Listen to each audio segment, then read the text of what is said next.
음모론의 중심, 음모론의 성지. 외계인 거주 지역이다. 외계인의 사체를 연구하고 있다. 서울시 2배 크기의 사막에 위치한 하나의 탑시크릿 비밀기지. 군사기지 외엔 어떠한 정보도 외부에 밝히지 않은 이 미지의 공간. 미 네바다주 라스베가스 사막 위에 지어진 이 미스터리한 곳은 바로 51구역입니다. 이곳을 출입할 수 있는 사람은 과연 누구일까요? 보통 사람은 아예 진입조차 불가능하다라고 알려져 있습니다. 대다수는 라스베가스 공항에서 비행기를 타고 진입을 해야 한다라고 알려져 있고, 또 하나, 한 남자는 자신이 이런 식으로 이 안에 들어갔다라는 충격적인 폭로를 했습니다. 그 영상 공개하겠습니다. 사방이 전부 막혀있는 버스.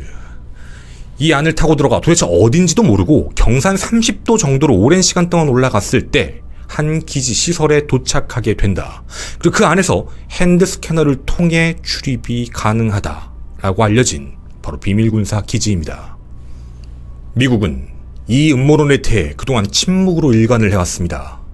분명 많은 사람들이 51구역이 이상하다, 외계인이 있는 것 같다 라는 이야기로 질문을 던졌지만 모른다 라는 이야기만 나누다 결국 58년이 지난 2013년 6월 25일 처음으로 51구역에 대한 존재를 인정하게 되었죠. 미국 정보자료법에 의거해서 총 355페이지 분량의 51구역 자료가 CIA를 통해 공개가 되었습니다.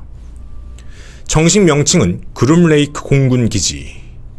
과거 유투기 같은 첩보기를 비밀로 시험하던 장소였다 라는 말을 똑같이 전했죠. 하지만 사람들은 믿지 않았습니다. 그건 공식적인 이야기인 거고, 그 오랜 시간 동안 인정하지 않았던 그 51구역에서 이상한 물체들을 보았다라는 이야기와 증언들이 쏟아져 나왔습니다. 분명 이 안에 UFO, 외계인이 있을 거다라는 추측들과 함께 말이죠. 그런데 1989년 한 남자가 인터뷰에 등장합니다. 데니스라는 가명을 쓴 이 남성은 자신이 그 안에서 일을 했고, 최고 군사 기밀시설인 S4 구역에서 외계 생명체 그리고 UFO에 대한 추진체를 직접 연구했다. 자신이 본 UFO는 총 9대였다라는 충격적인 발언을 합니다. 그리고 이 안에서 자신이 어떤 식으로 비행이 가능했던 건지 UFO의 비밀에 대해서 세상에 공개를 하게 되었죠. 이 남자는 처음 이 이야기를 하면서 생명의 위협을 느꼈다라고 합니다. 자신의 아내, 가족에게까지 점차적으로 압박이 들어왔고, 이거에 대한 두려움 때문에 결국 전 세계에 자신의 얼굴을 공개하고 모든 사실을 이야기하기로 결정했죠. 당시 데니스의 얼굴이 공개되었습니다. 그의 이름은 밥 라자르. 그는 또한 자신이 직접 1989년에 혼자 찍은 것도 아닙니다. 친구들과 함께 자기가 근무하는 지역 근처로 다가가서 이상한 비행체, 바로 UFO의 시험 비행에 대해 촬영했다라고 주장하는 영상까지 공개를 하게 됩니다. 세상에 51구역에 대한 진실을 폭로한 밥 라자르. 이후 정부로부터 신변 압박이 들어왔고 가족의 삶까지 모두 위험해져 숨어 살았다라고 이야기하고 있습니다. 지금은 아내와 함께 과학 장비를 파는 회사를 운영하고 있고, 더 이상은 51구역에 대해서 언급하기 싫다라고 이야기했지만 얼마 전 다큐멘터리 넷플릭스를 통해 자신의 입장을 다시 한번 밝혔죠. 자신이 이야기한 것은 진실이다. 거짓말은 단 하나도 없다. 정부가 원하는 대로 모든 정보는 절대 통제될 수가 없다. 여러분은 51구역에 정말 외계인이 있다라고 믿으시나요? 그리고 미 정부는 이미 UFO의 기술을 갖고 있다라는 생각도 믿으시나요? 이 모든 폭로의 중심에 있었던 밥 라자르, 그 밥 라자르에 대한 진실을 오늘 공개하려고 합니다. 이를 미스테리 극장 51구역 밥 라자르의 진실편입니다. 밥 라자르, 아마 처음 들어보신 분들도 계실 겁니다. 앞서 말씀드린 대로 그 오랜 시간 동안 비밀에 감춰져 있던 51구역에 대한 정보를 1989년 처음으로 세상에 공개했다라고 알려진 인물이기도 하죠. 물론 그 오랜 시간이 지나서까지도 미국은 51구역에 대해 인정하지 않다. 2013년이 되어서야 인정을 하자 사람들은 진짜 밤 라자르가 이곳에서 연구를 했던 사람이고 그의 말은 진실이다 라고 믿기 시작합니다. 그의 양력 또한 어마어마합니다. MIT 대학, 칼텍대를 나왔고 물리학과 전자공학에 특히나 물리학은 박사학위까지 받았다라고 이야기하며 핵폭탄을 처음 개발했던 연구소 세계 2차 대전 때 있던 곳이었죠. 로스앨러무스에서 실제로 근무했던 사람이다라는 이력까지 공개합니다. 이뿐만이 아닙니다. 혹시 몰라 그에게 거짓말 탐지기 조사를 했었는데요. 그 영상도 저희가 확보할 수 있었습니다. 함께 보겠습니다. 그는 실제로 총 4번의 검사를 받았는데 4번 다 결과는 진실이었습니다. 어디에도 거짓에 대한 증거는 없다라는 내용이었죠. 하지만 이내 문제가 터졌습니다. 그가 유명해지기 시작하자 아니 MIT를 졸업했다면서 박사학위를 받았다면서 왜 너의 논문 기록도 없고 학위를 받은 기록도 없느냐라는 질문을 던진 거죠. 그리고 실제로는 LA는 2년제 대학 출신이지 않냐 라고 얘기하며 그의 존재에 대한 주장에 대한 모든 내용들을 반박하기 시작했습니다. 그때 밤 라자르는 이런 말을 남겼는데요. 정부가 내가 폭로를 했더니 내 모든 신분 기록을 없애고 있다. 졸업부터 시작해서 자신의 출생 기록까지 없앴다라는 말합니다. 자기가 정말 죽을 것 같아서 세상에 이 이야기들을 하고 있는 거다라는 내용이었죠. 이에 대한 근거로 자신이 직접 이 안에서 일을 할 때 받았던 출입증과 그리고 급여 명세서까지 공개하며 자신의 말이 진실이라는 걸 세상에 알리려고 노력을 했습니다. 그리고 놀랍게도 기록을 못 지운 것처럼 보이는 것이 있었는데요. 로스알라모스 국제연구소 직원 전화번호부에 밤 라자르의 이름을 지우지 못한 것까지 확인이 됩니다. 이렇게 되면 그의 학력이나 그가 그동안 해왔던 자취들 모두 국가가 지우고 있다라는 의심이 들 수밖에 없는 그런 대목이었죠. 여기서 끝나지 않았습니다. 밤 라자르는 당시에 외계 생명체가 이끄는 UFO의 추진체가 115번 원소다라는 말을 했는데 당시에는 109번까지만 밝혀진 상태였습니다. 따라서 이 115번 원소를 미리 얘기했고 이게 14년이 흐른 2003년에서야 드디어 내용이 밝혀지며 밤 라자르가 미리 얘기를 한 거고 당시에 연구한 게 맞았다라는 내용으로 세상에 알려지게 됩니다. 저희가 이와 같은 방송을 진행하고 났을 때 많은 분들은 이런 이야기를 했습니다. 밤 라자르가 진짜를 얘기한 건지 거짓을 얘기한 건지 좀 애매모호하긴 하지만 실제로 밤 라자르의 기록들이 삭제되고 있다라는 증거들도 있고 밤 라자르가 실제로 근무했다는 기록이 없어졌다고 했는데 그 기록이 남은 알라모스 것도 있었고 89년 당시에 109번까지 있던 원소를 115번까지 얘기를 했다는 그 사실만 놓고 보더라도 분명 국가가 개입을 해서 사람 한 명을 없애려고 하는 거다라는 의심을 하기엔 충분한 정황들이었죠. 뿐만 아니라 MIT를 나오지 않았다고 했는데 동창들이 나타나서 우리 같이 다녔는데요 라는 얘기들, 함께 일을 했던 동료들의 얘기가 있다라고 얘기하며 실제로는 밤 라자르가 연구를 했던 사람이 맞다라는 내용들도 나왔습니다. 어떠신가요? 지금까지의 이야기를 들어보시면 밤 라자르라는 사람은 정말 51구역에서 일을 했고 그 내용에 대해 세상에 폭로를 했던 어쩌면 용기 있는 사람일 수도 있습니다. 저희가 이 영상을 촬영하게 되는 이유는 되게 단순한데요. 아직도 많은 분들께서 밤 라자르에 대한 그 신뢰도가 너무 높기 때문에 과연 정말 밤 라자르의 말들을 믿을 만한 가치가 있는 것인지를 조금 더 하나씩 구체적으로 파헤쳐볼 그런 생각 때문에 방송을 찍게 됐습니다. 최근 한 유튜버분과 방송을 같이 진행을 했을 때 되게 간략한 내용들로 설명을 드렸더니 몇몇 분들께서는 이런 내용도 있어요. 저런 내용도 있으니까 이건 분명 잘못된 거다. 밤 라자르에 대해서 분명 다 얘기한 게 아니다. 라는 말을 남겨주셔서 좀 더 구체적으로 이 영상을 통해 전해보고자 합니다. 여러분께 미리 말씀드리겠습니다.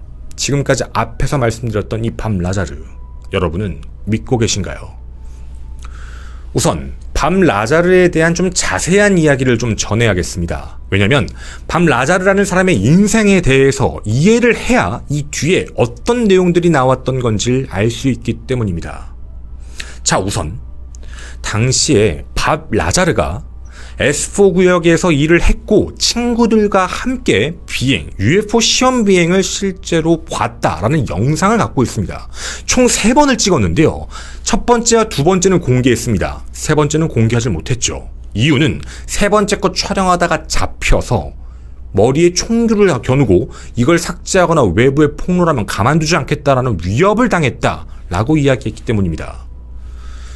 앞서 보여드렸던 영상, 1989년 3월 22일 저녁 9시경 찍었던 영상들, 바로 3월과 4월 사이에 3주간 현장에 방문해서 기록을 했고, 당시 시험 비행을 자기가 일하고 있었기 때문에 언젠지 알아서 친구들과 함께 갔다라는 이야기를 합니다. 그리고 나중에 들키고 나서 미 정부는 밤 라자르에게 이런 얘기를 했다고 합니다. 네가 그동안 누구랑 전화 통화했고 누구와 접촉했는지까지 다 알고 있다 라고 이야기하며 당시 자신의 와이프까지 모든 내용들을 도청한 것까지 알려줬다고 합니다. 우스갯소리인데요. 그때 당시에 밤 라자르는 아내의 도청 내용을 듣다가 아내가 외도를 하고 있다라는 사실까지도 알게 됐다라고 나중에 어떤 방송에 나와서 얘기한 적이 있었습니다. 이런 내용들을 듣게 되면 정말 밤 라자르는 실제로 엄청나게 많은 경계, 이런 도청을 당하고 있었고 압박을 받고 있었다라고 밖에 생각할 수가 없죠. 밤 라자르는 자신에 대한 내용을 외부에 공개하기에 앞서서 조지넵이라는 앵커를 만나 이야기를 시작합니다. 그리고 앞서 보신 데니스, 얼굴을 까맣게 하고 가명으로 나왔던 영상을 외부에 공개를 했죠. 근데 한 가지가 문제였습니다. 아니, 다른 거 다 떠나서 좀 더 구체적인 내용들이 있었으면 좋겠다라는 내용들 때문에 조지넵의 설득에 넘어간 밤 라자르는 1989년 8월 최면에 들어가게 됩니다. 지금 보시는 기록은 당시 최면에서 나왔던 내용들입니다. 이 안에서는요, 자신이 어떻게 그 안 S4로 들어갔는지부터 어떤 정보들이 있었는지까지 전부 다 기억해냅니다. 자기가 S4 연구소에 들어갔던 이유가 뭐였냐면, 당시 51구역에서 UFO 엔진을 연구하던 한 과학자가 뭔가 실수를 해서 소량의 핵폭발이 발생했고 결국 사망해서 한 자리가 비어 그곳을 대신하기 위해 채용되었다라는 얘기를 했고요. 또 하나, 그 안에서 자신이 보았던 우주선, 그리고 우주의 기원에 대한 정보들도 전부 기억을 해내고 날짜까지 기억을 해내게 됩니다. 그 이후 밤 라자르는 자신의 모든 신변에 대한 위협을 느끼고 살고 있었죠. 하지만 언론을 이용해서 자신이 알고 있는 내용들을 외부에 계속적으로 공개를 하게 됩니다. 하지만 문제는 삶이 점점 피폐해지기 시작을 하죠.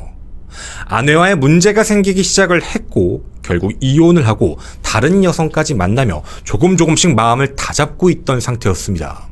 그리고 1991년 밤 라자르의 테이프가 세상에 공개됩니다.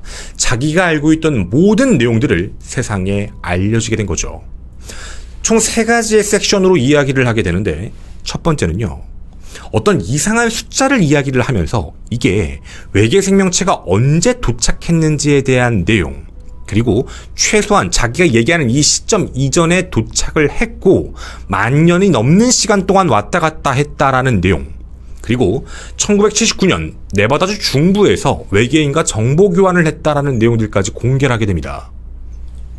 이 영상에서 두 번째 내용은 바로 115번 원소에 대한 이야기입니다. 지금까지 아예 밝혀지지 않은 물질인데 이거에 대해서 증명할 물리학적 증거가 없다. 이걸 가지고 반중력을 이용해 UFO가 이륙한다라는 말을 설명하죠. 자, 이렇게 세 번째 이야기는 자기가 어떤 식으로 S4 구역 안에 들어갈 수 있었는지에 대한 얘기까지 디테일하게 설명을 하게 됩니다. 이 다큐멘터리요, 엄청나게 많이 팔렸습니다. 그렇게 밤 라자르는 세상에 51구역과 UFO 음모론자들 사이에선 거의 최고봉급의 대우를 받게 되죠. 하지만 밤 라자르는 그 이후 종족을 감추게 됩니다. 정부가, FBI가 자신을 공격하고 있다라는 내용 때문이었죠. 그리고 어느 날 제레미라는 감독과 만나게 됐던 밥은 다시 한번 용기를 가집니다. 이 내용을 세상에 공개하겠다라는 다큐멘터리를 찍으려고 했던 거죠. 그런데 완전 라이브였습니다. 제레미와 밥이 만나서 뭔가 물질에 대한 이야기, 115번 원소에 대한 이야기를 나누려고 할 때 FBI가 급습합니다. 그리고 그 급습하는 영상까지 외부에 공개가 됩니다. FBI가 준비를 하고 있었다는 거죠. 이 내용의 폭로에 대한 걸 무조건 막기 위해서였다라는 내용입니다. 이렇게 엄청난 지지층을 얻고 결국 스타가 되어버린 그게 밥 라자르지요. 분명한 건 앞서 보신 내용들은 다 진실입니다.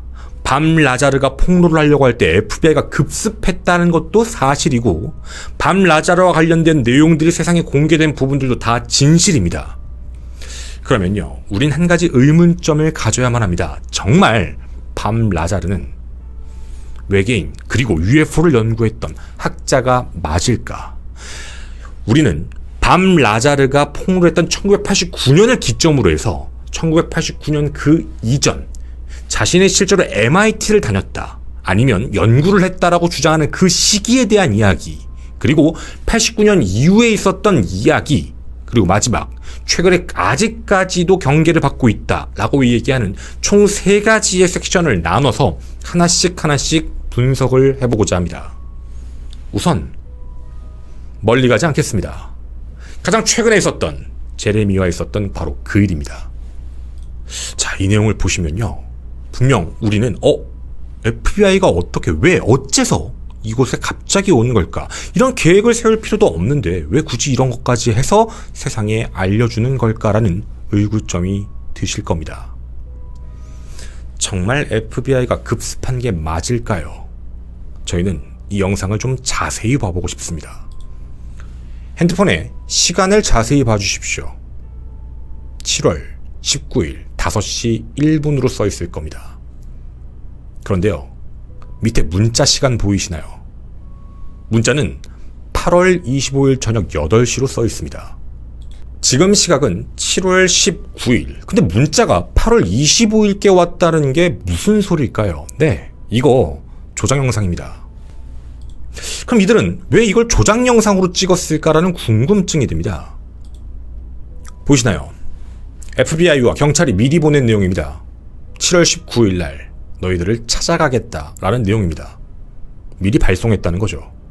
이거 알고 짜놓고 미리 준비하고 있던 조작 영상입니다. 아니, 그러면 FBI는 도대체 이곳에 왜 들어왔을까? 경찰은 왜 들어왔을까라는 생각이 드실 수도 있는데요. 지금 밥 라자르 가슴에 써있는 명칭 보이시나요? 유나이티드 뉴클리어라고 적혀있는 게 있는데요. 바로 그가 운영하는 하나의 과학 물건, 상품을 판매하는 그런 공간입니다. 하나의 스토어라고 보시면 될 것 같은데요. 이곳에서 불법 폭죽을 판매해서 연방 유해물질법 위반으로 기소가 된 상태로서 조사를 받는 거였습니다. 이거 한두 번이 아닙니다. 2006년 당시에도 한번 이런 일이 있었죠. 그때 당시에도 밥 라자르는 억울하다, FBI가 자신을 조사하고 있다라고 얘기했는데, 당시 FBI는 살인사건이 발생했는데 유독물질을 판매했던 온라인 업체들을 찾다가 그 중에 하나가 유나이티드 뉴클리어였습니다. 그래서 그거와 관련된 내용들을 하나 체크해보는 고객 명부 정도에 대한 조사일 뿐이었죠. 근데 밥 라자르가 말을 이상하게 싹 바꾼 겁니다. 과거에도, 지금도 말이죠. 2006년도, 2017년도 자신에게 조사가 들어오게 되면 이거 내 신변을 위협하고 있는 거예요 라는 말도 안 되는 주장을 펼치는 겁니다. 대신 이런 주장을 펼치는 이유가 있죠. 뭐냐면, 아직도 밥 라자르를 믿는 사람들에게 나를 쉴드해라, 나를 방어해라는 하나의 무기를 던져주는 겁니다. 아, 걔 사기꾼이야, 걔 아니잖아, 이런 이야기를 던지면, 야 봐봐, FBI가 아직도 쫓아다녀, 2006년에도 그랬고 2017년 봐봐, 급습하잖아, 이런 식으로 사람들에게 무기를 쥐어주는 겁니다. 그럼 그걸 믿는 신봉자들은 그걸로 계속 반박하면서 싸움을 붙이는 거죠. 그렇게 되면 과거에 있었던 논란쯤은 자연스럽게 희석됩니다.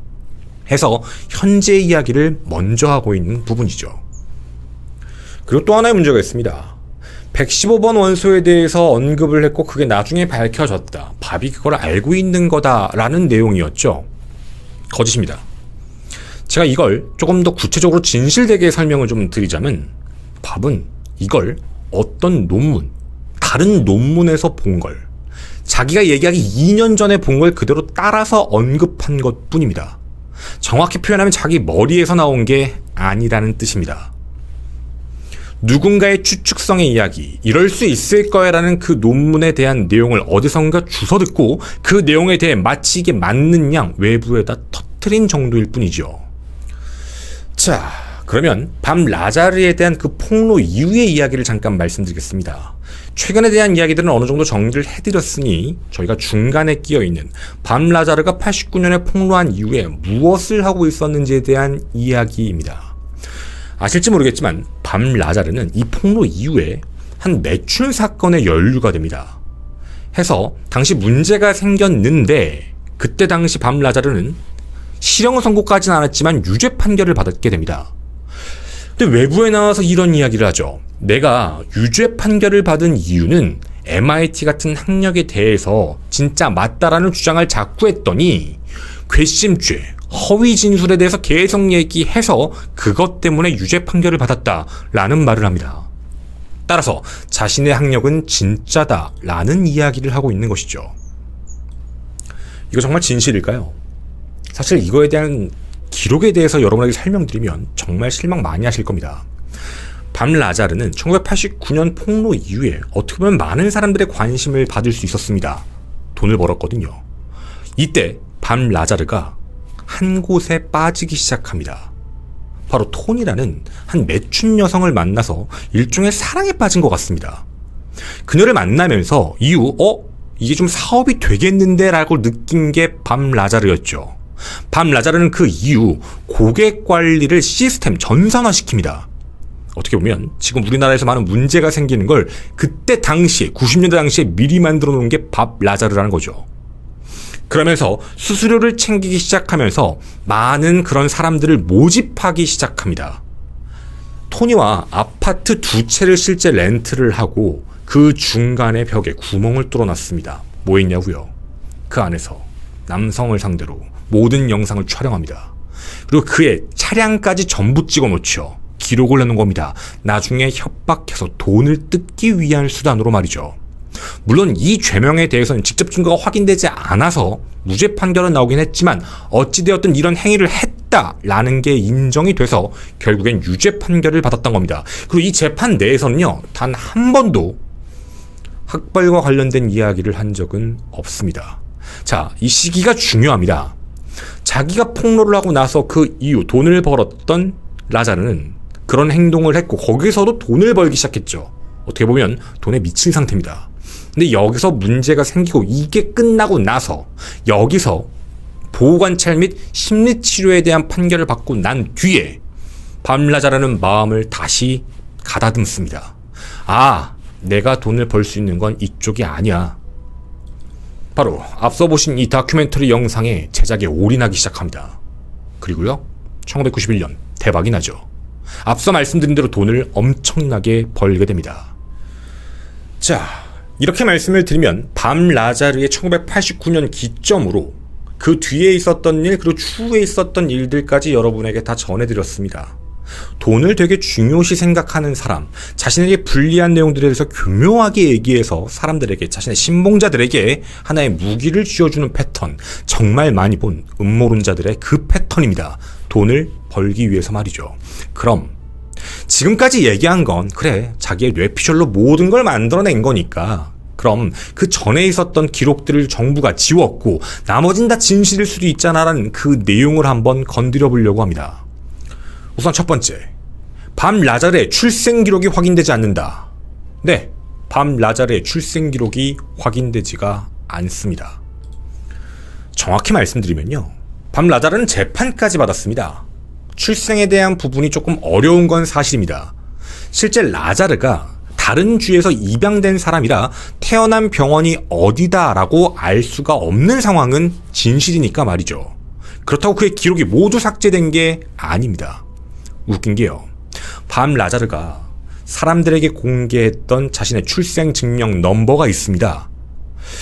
이상한 숫자를 그냥 부른 것 같은데 이걸 확인해 보니까요, 뉴욕에서 태어난 한 여성의 출생 증명서였습니다. 가짜를 얘기하니까 당연히 안 나오는 게 맞는 겁니다. 해서 자신의 출생 기록에 대해서 이상한 걸 외부에 알리고 있다라는 거에 의심을 가졌던 조지 카널이라는 사람이 이걸 추적을 해서 앞서 말씀드린 출생 기록을 찾는 게 어려운 게 아니라 입양아 정도다, 이런 내용이었죠. 정부가 삭제한 적은 없는 겁니다. 또 하나의 문제가 있습니다. 자신이 다녔다라고 얘기하는 학교. 이게 외부에는 잘 안 알려졌는데요. 밥 라자르는 총 자신이 4군데 학교에 다녔다라고 주장을 했습니다. 하나는 MIT, 하나는 칼텍, 하나는 캘리포니아 주립대, 나머지 하나는 피어스 주니어 컬리지, 이렇게 4군데의 대학을 다녔다라고 주장을 합니다. 그런데요, 이 내용들을 전부 확인해 봤는데 넷 중에 하나는 다닌 걸로 확인이 됐습니다. 바로 마지막에 말씀드렸던 피어스 주니어 컬리지는 다녔습니다. 피어스 주니어 컬리지는 LA에 있는 2년제 대학입니다. 이런 표현을 하면 조금 실례일 수 있기는 하지만 그렇게 유명하지 않은 대학과 거의 서울대를 같이 다녔다 이런 수준의 비교입니다. 근데 웃긴 건 정부가 기록을 삭제했다고는 얘기하는데 피어스 주니어 컬리지는 삭제 안 하고 나머지는 전부 지웠다라는 게 사실 믿기가 힘들죠. 고등학교 시절에 화학이라는 과목밖에 공부를 안 했고 실제로 등수도 거의 꼴찌였습니다. 고등학교 성적도 좋지 않고 고등학교 시절의 기록도 삭제하지도 않았죠. 근데 어떻게 MIT를 들어갈 수 있을까? 칼텍을 어떻게 들어갈 수 있을까라는 의구점입니다. 이에 대해 연구를 한 사람이 하나 있습니다. 물리학자 프리드먼 씨죠. 물리학자 프리드먼은 밥 라자르에 대한 주장에 의구심을 갖고 조사를 시작합니다. 그리고 앞서 말씀드린 대로 MIT, 칼텍 이런 내용들은 전부 허구다, 증거가 없다라는 결론을 내리죠. 만약 이곳을 졸업했다면 논문도 있어야 되고 그리고 그 기록들도 남아있어야만 합니다. 아니, 정부가 지웠다니까?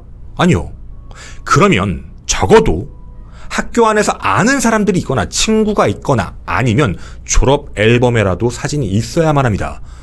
전교생의 졸업 앨범을 전부 삭제할 수는 없기 때문이죠. 사진을 찍지 않았다 하더라도 학부의 이름과 기록은 남아있을 수밖에 없습니다. 이미 인쇄가 된 걸 어떻게 없애냐라는 반문이죠. 이뿐만이 아닙니다. 밥 라자르는 자신이 칼텍에서 덱슬러라는 사람에게 배웠다, 덱슬러라는 교수에게 공부를 했다, 물리학과다라는 이야기를 던집니다. 실제로 프리드먼이 덱슬러를 찾아갔는데요. 덱슬러가 충격적인 말을 합니다. 저는 칼텍에서 강의한 적 없습니다. 저는 피어스 주니어 컬리지에서 물리학 교수일 뿐이었습니다. 라는 말을 합니다. 라자르가 얘기했던 칼텍에는 덱슬러라는 교수가 없습니다. 자기가 진짜 다닌 학교 피어스 주니어 컬리지에만 있던 교수였죠. 그리고 자신이 주장하는 시기가 되게 웃깁니다. MIT를 다녔다, 매사추세츠에 있는 바로 MIT를 다녔다라고 얘기하는데 거리가 말이 안 됩니다. 동시 수강을 하고 있었다라는 기록도 나오게 되거든요. 거짓말입니다. 절대 증거가 될 수 없는 내용이었죠. 그리고 여기서 끝나지 않았습니다. 프리드먼 박사는 실제 물리학자였습니다. 프리드먼은 밥 라자르와 통화를 하면서 기본적인 물리에 대한 이야기를 질문을 던졌죠. 그런데 프리드먼은 15문도 되지 않아서 이런 결론을 내렸습니다. 이 사람 물리학 교육을 받은 적이 없다. 그리고 대학 수준 정도를 얘기할 필요도 없다. 고등 물리학에 대한 내용도 잘 모르는 사람이다. 맞습니다. 프리드먼은 밥 라자르가 물리학에 대한 지식이 전무하다라는 사실을 15분만 통화해보고도 바로 간파를 했죠. 자기가 실제로 칼텍과 MIT를 다녔는데 삭제를 당한 것이다라고 주장한다 하더라도 자신의 그 지식, 논문, 박사, 이건 삭제될 수가 없습니다. 그럼 다른 문제는 없을까요? 실제로요, 아이디카드와 관련된 문제는 이미 진실로 밝혔습니다. 자신의 통행증이라고 얘기했던 이 아이디카드는 미 해군 것을 자신이 포토샵으로 조작을 내서 만든 거였고요. 월급 명세서 또한 마찬가지였습니다. 이 명세서 양식이 잘못됐다라는 건 세상 사람들이 다 알아낸 사실이었죠. 정확히 말하면 기관 명칭도 틀렸다라고만 나옵니다. 이건 인정되는 사실입니다. 자, 그런데요, 이쯤 되면 참 무언가 신기하고 이상합니다. 아니, 돈이 좋지만 이런 거짓말을 하면서 어떻게 세상에 이렇게 다 알려줄 수 있었을까라는 그런 의문점도 드는 대목이죠. 실제로 그전에는 무슨 일을 했을까? 자신의 이력들이 전부 거짓말입니다. 알라모스 같은 경우도 마찬가지였죠. 알라모스에 자신의 이름이 있다라고 얘기한 것조차도 실제로는 하청업체에 잠깐 근무했다라는 그 근무 이력까지 세상에 공개됐습니다. 본진에서 일을 했다는 것도 아니었다라는 거죠. 자신의 양력과 이력에 대한 모든 것들이 거짓말인 사람. 근데 왜 세상 사람들은 그를 믿을 수밖에 없었을까라는 의구심입니다. 제가 지금부터 총 3명을 공개하도록 하겠습니다. 첫 번째 남성, 진 허프라는 남자입니다. 이 남자는 부동산 중개업자죠. 80년대 초에 밥 라자르와 친구가 됩니다. 당시 아마추어 시나리오 작가까지 함께 겸업을 하고 있었던 사이였죠. 두 번째, 존 리어입니다. 보시는 바와 같이 조종사였는데요. 50개국에서 150가지가 넘는 다양한 항공기, 비행기를 몰았던 사람인데 이 사람이 특이한 이력이 있습니다. 음모론에 너무 많이 빠진 사람이죠. 태양이 지구를 중심으로 돈다라고 믿고 reptilian이 정부와 협력해서 무언가를 하고 있다, 이런 생각을 갖는 사람입니다. 그리고 일종의 관심종자입니다. 이 사람 또한 밤 라자르의 친구지요. 조지 넵 아실 겁니다. 앞서 말씀드렸던 탐사 저널리스트, 뉴스 앵커였죠. 이 사람도 미리 알게 됐던 사람입니다. 자, 지금 우리가 이 이야기를 해보면 89년 폭로 이전에 이미 이들은 알고 지낸 사이다라는 내용이 되죠. 아니 근데 그게 뭐가 중요하냐라는 궁금증이 드실 겁니다. 밥 라자르를 보증할 수 있는 사람, 친구들이다. 앞서 보셨던 그 UFO 영상 89년에 찍었다라고 주장했던 그 사람들입니다. 그런데요, 이들 원래 뭐 했는지 여러분 알고 계신가요? 조지 넵이 방영하고 있는 하나의 방송입니다. 사람들이 모여 있습니다. 전투기 조종사는 총을 쏘기 시작하고요. 기관총까지도 발사합니다. 심지어는 박격포까지 날리죠. 네, 우리 표현으로 할까요? 부산 광안리 드론 축제, 이런 느낌입니다. 축제를 개최하려고, 파티 쇼를 개최하려고 그동안 노력하고 있었습니다. 여기서 끝나지가 않았죠. 밤 라자르가 불꽃놀이를 매우 좋아했나 봅니다. 몸에다 불꽃을 붙이고 불꽃놀이 폭죽쇼를 하죠. 조지 넵을 제외한 나머지 3명의 친구들은요, 85년, 86년, 87년, 88년 이렇게 쇼를 개최합니다. 축제를 만든 거죠. 이유가 뭐냐고요? 사람들이 모이니까요. 돈이 되니까요. 근데 이걸 하고 있는데 어느 순간 야, 이거보다 내 받아주잖아. 무언가 위에 이상한 게 날아다녀. 이거 돈 되겠는데? 그때 튼 겁니다. 조지 넵을 만나 실제로 이 사람은 어떤 사람이다 라고 이야기를 하면서 그때부터 자기들끼리 UFO에 대한 이야기, 네바다주에서 봤던 이상비행체 아닙니다. 그냥 당시의 연습 비행체들이었죠. 그것들을 찍으면서 자신들의 프레임을 하나씩 만들기 시작합니다. 그렇게 살아왔던 밥 라자르는 어느 순간부터 돈을 벌고 마음이 흔들리기 시작을 하죠. 그래서 앞서 말씀드린 대로 다른 사람과 만나 이상한 사업을 한다. 그때 친구였던 사람 조지 넵이 멱살을 잡고 흔듭니다. 정신 차리라고요. 나중에 결국 유죄 판결을 받고 나오고 나서 정신을 차렸던 밤 라자르가 1991년 다시 그 영상을 찍고 재기하게 된 겁니다. 그리고 그게 돈이 된다라고 알았던 밤 라자르는 그 이후부터 UFO에 대한 이야기를 계속하면서 자기가 스스로 하나의 회사 유나이티드 뉴클리어를 만들고 그렇게 인지도를 쌓아가기 시작하죠. 자신에게 유리한 거에 대한 인터뷰, 이런 다큐멘터리는 전부 찍습니다. 돈이 되니까. 그런데 제가 얘기하는 것처럼 날카로운 말들, 뭔가 핵심적인 말들에 대한 모든 인터뷰는 전부 거절해버립니다. 제가 지금까지 드린 이야기 여러분은 어떻게 들으셨나요? 영상과 사진 자료를 갖고 왔고 총 3가지 섹션으로 나눠서 설명을 드렸습니다. 85년, 86년, 87년, 88년 폭죽쇼하고 놀고 있었습니다. 분명 이 시기 때쯤이면 그는 엘러모스든 아니면 MIT든 어디선가 연구를 하면서 살았어야 되는 사람인데 이상한 데서 돈을 벌고 있었죠. 그리고 돈을 버는 방식을 바꿨습니다. 언론을 이용했죠. 그리고 그 돈을 버는 걸 또 다른 쪽 불법적인 일을 하다가 또다시 걸리고 정신 차리고 UFO 파리를 시작합니다. 그리고 돈을 벌기 시작했던 그 뒤에 자신에게 처한 모든 상황들을 악용하기 시작합니다. 주작질을 해서라도 말이죠. 다시 한번 결론을 던지고 싶습니다. 얼마 전 넷플릭스에서 밥 라자르에 대한 다큐멘터리가 나왔다는 걸 봤습니다. 사실 저는 다큐멘터리 밥 라자르가 나왔다라는 말을 보자마자 호의적으로 찍었구나 라는 예상을 할 수 있었죠. 안 그러면 절대 그가 촬영에 응하지 않았을 테니 말이죠. 여러분은 밥 라자르를 믿으시나요? 밥 라자르가 지금까지 벌린 20-30년이 넘는 시간 동안 51구역과 UFO에 마치 최고봉인 것처럼 알려진 이 진실. 우리가 정말 UFO와 외계 생명체를 찾으려면 이런 사람부터 쳐내야 된다라는 생각이 듭니다. 거짓으로 실제 UFO와 실제 외계 생명체를 못 찾게 만드는 사람일 수도 있으니 말이죠. 바로 자신의 돈벌이를 위해서 말입니다. 여러분은 어떻게 생각하시나요? 여러분 많은 의견 기다리도록 하겠습니다. 저는 김원희였습니다. 감사합니다. 그러니까 제가 아까 뒤에 그런 이야기를 드렸어요. 저는 외계 생명체를 믿는 사람이에요.